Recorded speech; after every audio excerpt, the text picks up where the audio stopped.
The moving boxes sat in my empty apartment like tombstones. 27 years I had lived here, watching Maya grow from a giggling toddler to a successful lawyer. Every sacrifice I made was for her future. When she needed college tuition, I worked double shifts at the diner. When she wanted law school, I sold my car and took the bus for 2 years. When she needed a down payment for her first apartment, I gave her my savings without hesitation. Now, as I stood surrounded by my packed life, I needed just one small favor. A place to stay for a few weeks while I found something new. The lease was up, and the landlord had sold the building. I wasn't asking for money or permanent help. Just temporary shelter from the woman I had raised and loved more than life itself. I dialed Maya's number, my hands shaking slightly. She answered on the third ring, her voice professional and distant. "Hi, Mom, what's up? I'm pretty busy today." The words I had rehearsed suddenly felt heavy on my tongue. After everything we had been through together, surely this small request wouldn't be too much to ask. But I was about to learn how wrong I could be. "Maya, sweetheart, I need to ask you something important," I began, trying to keep my voice steady. I explained about the building sale and the short notice. I told her I just needed a few weeks, maybe a month at most, to find a new place. I wasn't asking for much, just a couch, just temporary help until I got back on my feet. The silence on the other end stretched like a cold winter morning. When Maya finally spoke, her voice was sharp, cutting through my hopes like broken glass. "Mom, no. "I can't have you staying here. This is my space, my home that I've worked hard for. I don't want any wrinkles on my walls or disruption to my routine." The words hit me like a physical blow. Wrinkles on her walls? I stood there, phone pressed to my ear, trying to process what my own daughter had just said to me. This was the same girl who used to crawl into my bed during thunderstorms. The same child who begged me to read her one more story every night.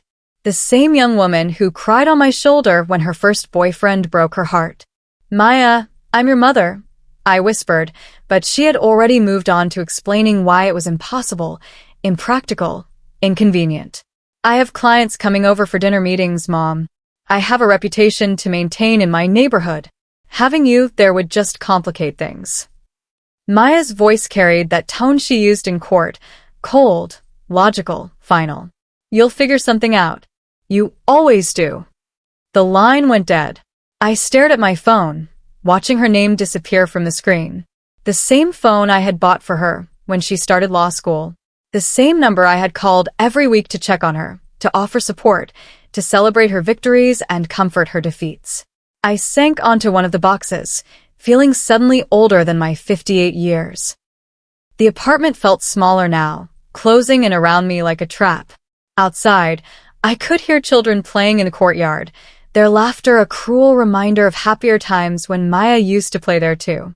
The rejection burned in my chest. Not just the words, but the tone. The casual dismissal.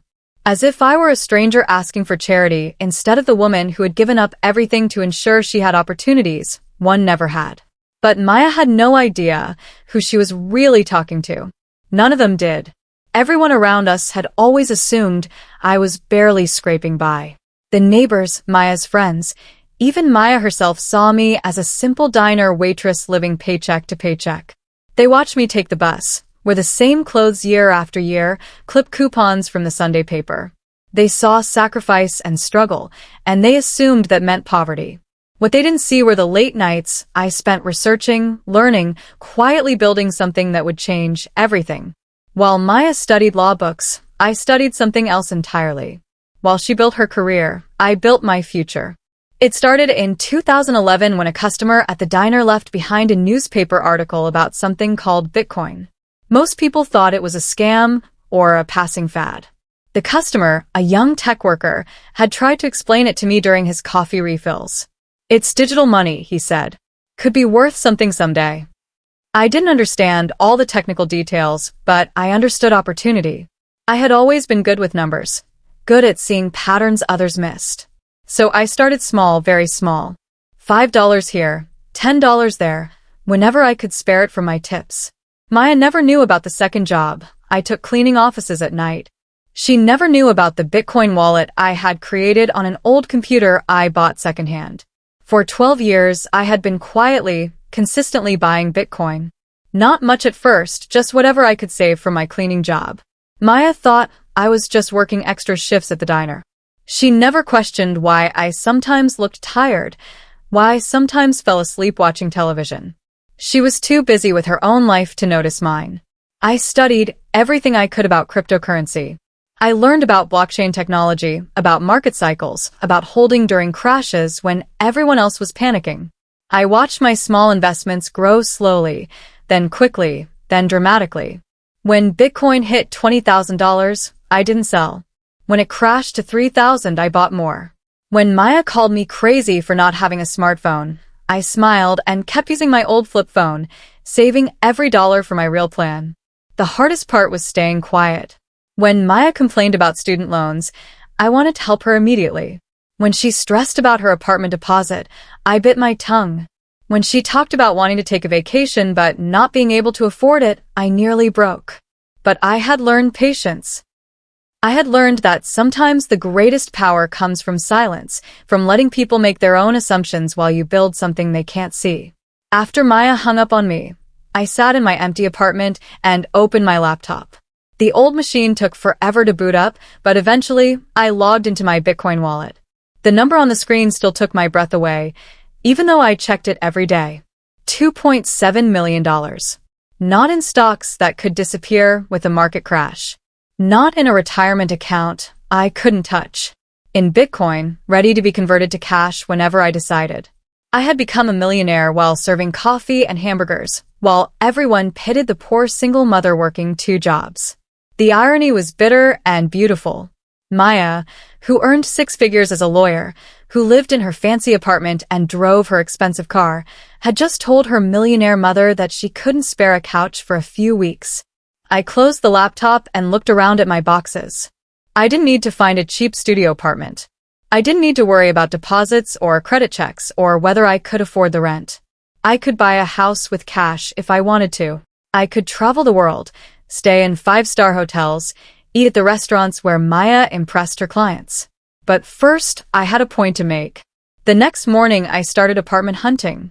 Not in the usual places I might have looked before, the small, affordable units in older buildings. Instead, I drove to the upscale part of town where Maya lived. I parked my old Honda between BMWs and Mercedes, ignoring the looks from other residents. The apartment complex was beautiful, with a doorman and marble lobby. The rent was 3 times what I had been paying, but I walked in like I belonged there. The leasing agent, a perfectly polished young woman, looked me up and down with barely concealed skepticism. "I'd like to see your available units," I said calmly. She hesitated, probably wondering if I could afford even the cheapest option. "I can pay the first year in advance," I added, watching her expression change instantly. Within an hour, I had signed a lease for a luxury apartment just 2 blocks from Maya's building. Same neighborhood, same expensive zip code, better view. I paid 12 months rent in cash, watching the leasing agent's eyes widen as I counted out the bills. That afternoon, I hired professional movers. No more loading boxes into my old car. No more asking friends to help with furniture. These men handled everything with white gloves and careful precision. Maya called that evening while the movers were finishing up. "Mom, I've been thinking about our conversation yesterday. Maybe I was too harsh. If you really need help finding a place." Her voice carried that tone people use when they're trying to be generous about something they don't want to do. "Thank you, sweetheart, but I've already found something," I said, watching the movers carry my sofa into my new apartment. Through my floor-to-ceiling windows, I could see the city lights twinkling like stars. "Oh, good. Where did you end up? I hope it's not too expensive. You know I worry about you." The fake concern in her voice made my chest tight. Where was this worry when I had actually asked for help? "It's lovely," I said simply. "Very comfortable. Great location." I didn't tell her I was practically her neighbor now. I didn't mention the marble countertops or the concierge service or the fact that my rent was higher than her monthly salary. I just let her assume I had found another small, modest place suitable for a poor old waitress. "Well, I'm glad you worked it out, Maya said. I knew you would. You're so resourceful. Resourceful. As if finding shelter was some clever little trick instead of a basic human need she had denied me. The weeks passed quietly in my new home. I decorated carefully, buying quality furniture for the first time in my life. Nothing flashy or obvious, just comfortable elegance. A soft gray sofa, a dining table that could seat 6, artwork for the walls that I actually loved instead of just tolerated. Maya called occasionally, her voice bright with the relief of someone who had successfully avoided an inconvenience. She told me about work, about cases she was winning, about restaurants she was trying. She never asked where I was living or how I was doing beyond the polite surface level. I started taking walks through the neighborhood, learning the area. I discovered a small cafe where Maya sometimes had breakfast meetings. I saw her there one Tuesday morning, animated and confident as she discussed a case with a client. She looked happy, successful, completely unburdened by any guilt about turning away her mother. I didn't approach her. I just ordered my coffee and sat at a corner table, watching my daughter in her element. She had become everything I had hoped for: intelligent, accomplished, financially secure. But somewhere along the way, she had also become someone who could look at the woman who sacrificed everything for her and see only an inconvenience. The barista was young, probably Maya's age. She smiled at me warmly. First time here? I haven't seen you before. I just moved to the neighborhood, I told the barista. Her name tag said Sophie, and she had kind eyes that reminded me of Maya at that age. Oh, how exciting. Are you renting or did you buy? Sophie asked as she steamed milk for my latte. It was the kind of friendly small talk that happened in expensive neighborhoods, where moving in usually meant you had money to spend. Renting for now, I said, getting a feel for the area. Maya's meeting was ending. I watched her shake hands with her client, both of them laughing at something. She looked polished and professional in her tailored suit, every inch the successful lawyer. As she gathered her things, her eyes swept the cafe casually and landed on me. The shock on her face was immediate and unmistakable. Her perfectly composed expression cracked for just a moment before she recovered. She excused herself from her client and walked over to my table, her heels clicking on the marble floor. Mom? What are you doing here? Her voice was carefully controlled, but I could hear the confusion underneath. This is my neighborhood. I know, I said calmly, taking a sip of my latte. I live here now. The color drained from her face. You live here? How can you possibly afford to live here? Maya sat down across from me uninvited, her professional composure finally cracking. Mom, seriously, how are you paying for an apartment in this area? These places cost more than you make in 6 months. I smiled, enjoying her confusion. For once, I knew something she didn't. For once, I had surprised the daughter who thought she had me all figured out. I manage my money well, I said simply. But the rent here? Mom, the cheapest studio in this neighborhood is $4,000 a month. Are you in some kind of trouble? Did you take out loans you can't afford? Her voice was rising slightly, drawing looks from other customers. I finished my latte slowly, letting her anxiety build. I'm not in any trouble, Maya. Quite the opposite, actually. She leaned forward, lowering her voice. Then how? And why didn't you tell me you were moving here? We could have been neighbors. We could have. She stopped, probably remembering that she had refused to let me stay on her couch even temporarily. Could have what? I asked quietly. Maya's face flushed red. She looked down at her manicured hands, finally understanding what I wasn't saying. Mom, I'm sorry about before. I was stressed with work, and I didn't think. You didn't think I was worth a few weeks of inconvenience, I finished for her. Even after everything I've done for you. The silence stretched between us like a canyon. Maya fidgeted with her phone, probably wanting to escape this conversation. Around us, the cafe hummed with the quiet conversations of people who could afford $30 brunches and didn't have to think twice about it. It wasn't personal, Mom, Maya finally said. I just value my privacy. My space. I work hard for what I have. And I didn't work hard for what I have. I asked. The question hung in the air between us. Maya looked up, confused again. What you have? Mom, you're a waitress. I mean, I don't want to sound harsh, but we both know your situation. That's why I was so confused about you living here. I almost laughed. Even sitting in a cafe that served $20 salads, even seeing me in her expensive neighborhood, Maya still couldn't imagine that I might have resources of my own.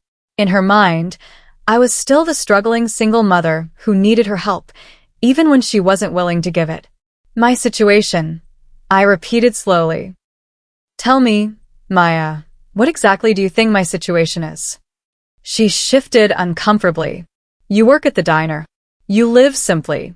You've always struggled with money. That's why I was surprised when you moved here. I'm worried you're making a financial mistake. You're worried now, I said, the words carrying more weight than Maya probably realized. Interesting timing for your concern. Maya's client was still lingering near the exit, checking his watch. She glanced over at him nervously. Mom, I should go. But we should talk more about this. About how you're affording this place. I want to make sure you're making smart decisions. Smart decisions. From the daughter who had refused to help when I actually needed it, who was now worried about my choices only because they confused her understanding of who I was. I've been making smart decisions for longer than you know, I said, standing up. Enjoy your meeting.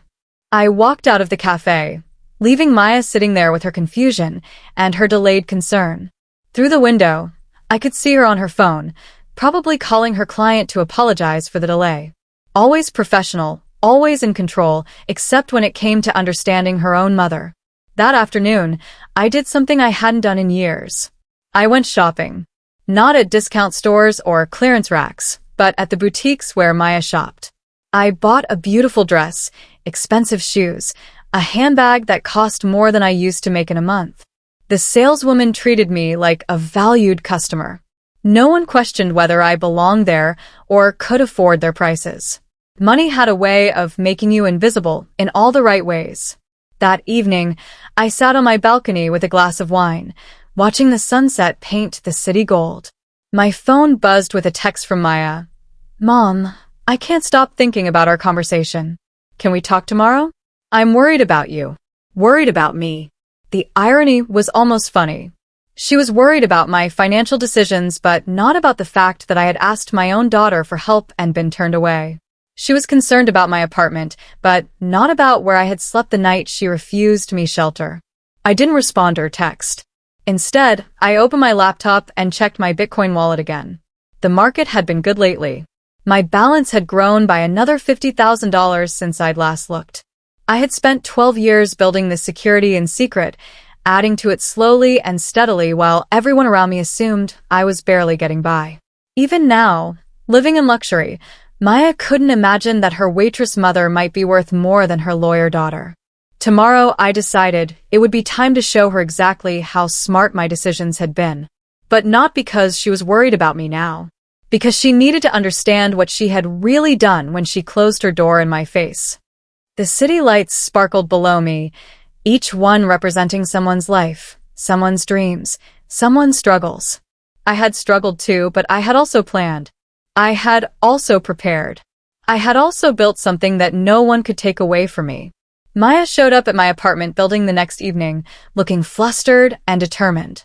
I watched from my window as she argued with the doorman, probably trying to convince him to let her up without being announced.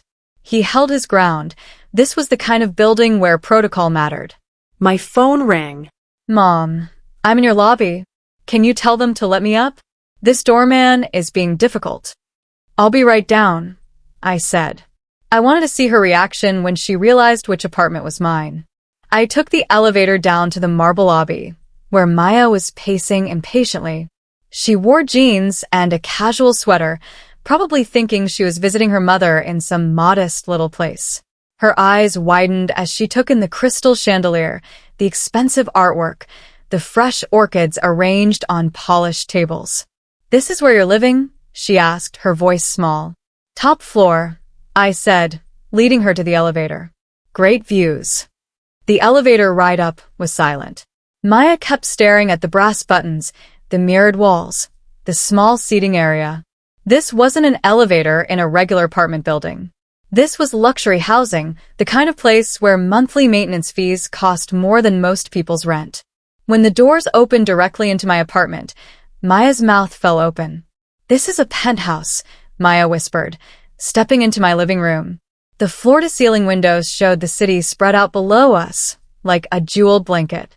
My furniture looked elegant and expensive in the soft lighting, nothing like the second-hand pieces she remembered from my old apartment.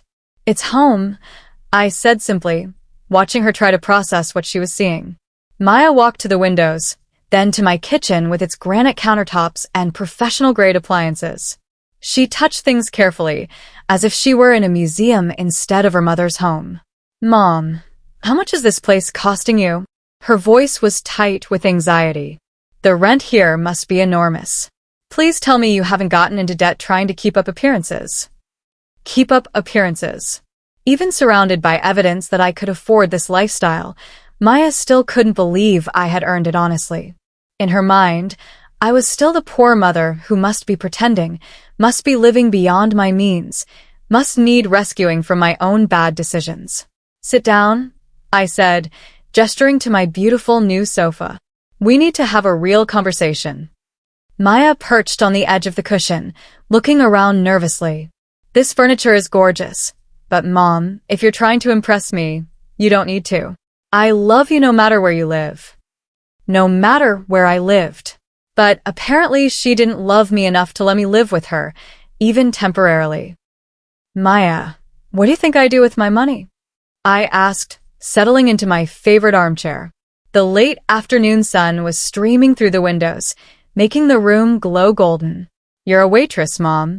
You work at Lou's Diner. You take the bus to work. You've always struggled to make ends meet." She spoke slowly, as if explaining to a confused child. "That's why I'm so worried about this place. You can't possibly afford it on your salary. What if I told you I have other income?" I asked. Maya's eyes sharpened with suspicion. "What kind of other income? Mom, you're not involved in anything illegal, are you? Is that how you're paying for this?" The accusation stung, but it also revealed how little my own daughter knew about who I really was. In her mind, the only way a waitress could afford luxury was through crime or debt. It never occurred to her that I might have been smarter, more resourceful, more forward-thinking than she gave me credit for. "Nothing illegal," I assured her, "but something you might find surprising." I got up and retrieved my laptop from the kitchen counter. Maya watched nervously as I opened it and navigated to my Bitcoin wallet. The screen filled with numbers that represented years of careful planning and patient investing. "Do you know what Bitcoin is?" I asked. Maya nodded slowly. "It's cryptocurrency. Some of my clients have asked about the legal implications of trading it." I turned the laptop screen toward Maya. Her eyes scanned the numbers, and I watched her expression change from confusion to disbelief to shock. The balance showed $2.8 million in Bitcoin, plus smaller amounts in other cryptocurrencies I had diversified into. "This can't be real," she whispered. "This has to be a mistake." "It's not a mistake," I said calmly. "I've been investing in cryptocurrency for 12 years. Small amounts at first, then larger ones as it grew. I studied the market, learned about the technology, believed in the potential before most people even knew what it was." Maya stared at the screen like she was looking at something impossible. But you're a waitress. You take the bus. You live so simply." "I live simply so I could invest wisely," I explained. "Every dollar I didn't spend on fancy clothes or expensive dinners went into Bitcoin when it was worth pennies. While you were building your career, I was building my wealth." She shook her head, still staring at the numbers. "Why didn't you ever tell me? All these years, I thought you were struggling. I felt guilty about my success because I thought you were barely getting by." "Did you? Is that why you refused to help me when I needed a place to stay?" The question came out sharper than I intended, but I didn't regret it. Maya's face went pale. "Mom, I didn't know. If I had known about this. If you had known I was wealthy, you would have treated me differently?" I asked. "The problem isn't that you didn't know about my money, Maya. The problem is that you didn't think I was worth helping even when you thought I had nothing. The silence in my beautiful apartment was deafening. Maya sat frozen on my expensive sofa, staring at her hands. Outside, the city hummed with life, but inside, we were suspended in a moment of truth that couldn't be undone. I don't know what to say, Maya finally whispered. I feel like I don't know you at all. You don't, I said simply. You never bothered to really know me. You saw what you expected to see, a simple woman working a simple job, living a simple life. You never asked about my interests, my goals, my plans for the future. You just assumed I didn't have any. Maya's eyes filled with tears. That's not true. I love you. You love the version of me that you created in your mind. The grateful mother who would always sacrifice for you, who would never expect anything in return, who would accept whatever crumbs of attention you could spare. My voice was steady, but my heart was pounding. You never saw me as a person with my own dreams and needs. I saw you working so hard to support me, Maya protested. I saw you giving up things for my education, my future. And you thought that was all I was capable of? That I could never build something for myself. I closed the laptop and set it aside. Maya, I didn't just support your future. I built my own. She wiped her eyes, smearing her mascara. Why didn't you tell me sooner? Why let me think you needed help if you didn't? Because I wanted to see what kind of person you had become, I said quietly. And I learned everything I needed to know. Maya stood up abruptly, pacing to the windows and back. This isn't fair, Mom. You set me up. You tested me without telling me it was a test. Life doesn't announce its tests, I replied. Character shows up in small moments, in how we treat people when we think no one important is watching. I wasn't testing you, Maya. I was just being your mother, asking for help when I needed it. But you didn't need help. She gestured wildly at my apartment. You could have bought your own place, stayed in hotels, done anything you wanted. You didn't actually need me. You're right, I said calmly. I didn't need your money or your apartment. I needed your compassion. I needed you to care enough about my well-being to offer help, even if it was inconvenient. I needed you to see me as someone worth protecting. Maya sank back onto the sofa, her anger deflating into something that looked like grief. I failed, didn't I? I failed some test I didn't even know I was taking. This wasn't about passing or failing, I said, though we both knew that wasn't entirely true. This was about showing me who you really are when someone you claim to love is vulnerable. We sat in silence for a long time. The sun was setting, painting my apartment in shades of orange and pink. Maya looked small and young sitting there, like the little girl who used to crawl into my lap when she was scared. What happens now? She asked finally. Now you understand something important, I said. Wealth isn't just about having money. It's about having the freedom to make choices based on your values instead of your fears. I have that freedom now. Maya looked around my apartment again, seeming to really see it for the first time. You could live anywhere. Do anything. Why are you staying so close to me if I hurt you so badly? It was a good question, one I had asked myself several times since moving here. Because you're still my daughter. Despite everything, I still hope you can learn and grow from this. I want to, she said quickly. I want to make this right somehow. Can I pay you back for what you spent on my education? I know it was a huge sacrifice. I almost smiled at that. Even now, she thought money was the answer.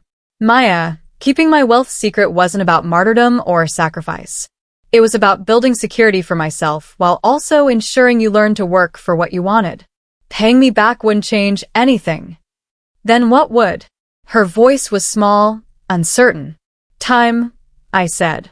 Time to show me that you understand the difference between loving someone because they're useful to you and loving them because they're valuable as a person. Maya nodded slowly. I think I'm starting to understand that difference. Good, I said, because that's the first step. Over the following weeks, Maya tried to rebuild our relationship. She called more often, but not just when she needed something or had news to share. She asked about my day, my thoughts, my opinions on things that had nothing to do with her life. She invited me to dinner at nice restaurants, insisting on paying even though we both now knew I could afford it better than she could.